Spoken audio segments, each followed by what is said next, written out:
বুড়ো কি করছো তুমি?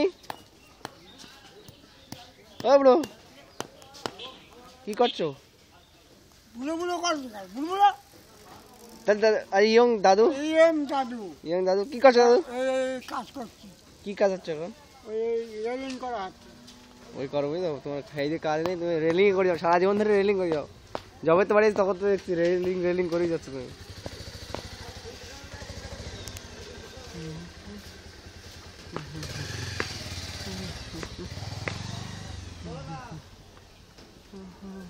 ওই